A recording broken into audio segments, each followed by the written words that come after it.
లక్ష్మీబాయి ఎక్కడ దాకా వచ్చినావు? ఎన్ని రోజులు అయిన బయలుదేరి?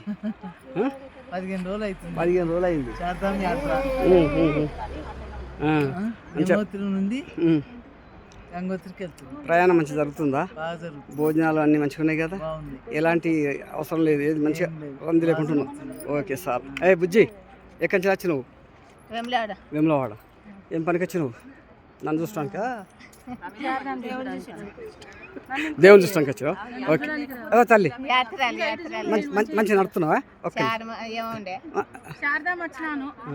ఈ గుట్టల్లా ఎట్లా అనిపిస్తుంది నీకు? అంతే. నీ సంగతి ఏంది? నా సంగతి అన్ని యాత్రలు సేవలు చేస్తా. చార్ధామ్ యాత్రకు వచ్చిన అన్ని జయిస్తా, సాయిస్తా. లేదు ఇగో నా కాల్కి. ఓకే. ఏం సంగతి అంత మంచిదేనా? ఎటు బయలుదేరి మంచిగా అవుతుందా? ఓకే. చెప్పురా తల్లి. నువ్వు ఆ గుట్టల చుట్టూ సంతోషం. అంత మంచిదే కదా? అందరు మంచిగా ఉన్నారు కదా? నీతో నచ్చిన వాళ్ళంతా? Okay okay okay.